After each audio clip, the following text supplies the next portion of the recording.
পটুয়াখালীর গলাচিপা উপজেলার গোলখালী ইউনিয়নের চর হরিদেবপুর থেকে চর শহুরী পর্যন্ত সংযোগ সড়কের বেহাল দশায় চরম দুর্ভোগ পোহাচ্ছেন এলাকাবাসী। পটুয়াখালী থেকে নাসির উদ্দিনের প্রতিবেদনে দেখুন বিস্তারিত।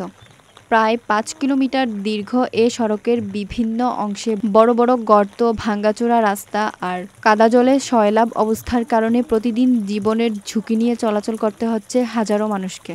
বছরের পর বছর সংস্কার কাজ না হওয়ায় এ সড়কটি এখন চলাচলের অযোগ্য হয়ে পড়েছে।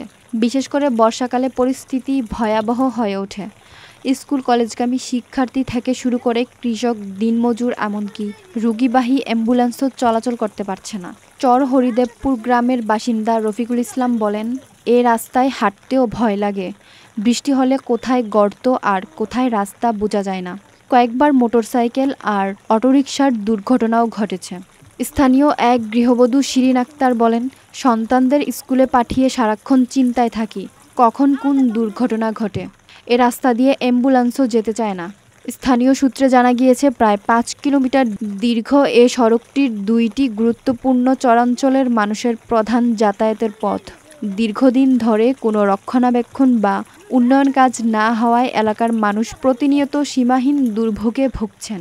এ বিষয়ে গোলখালী ইউনিয়ন পরিষদের একজন সদস্য নাম প্রকাশ না করার শর্তে জানান, আমরা একাধিকবার উপজেলা প্রকৌশলী কার্যালয়ে রাস্তার উন্নয়নের জন্য আবেদন করেছি, কিন্তু এখনও কোনো দৃশ্যমান অগ্রগতি হয়নি।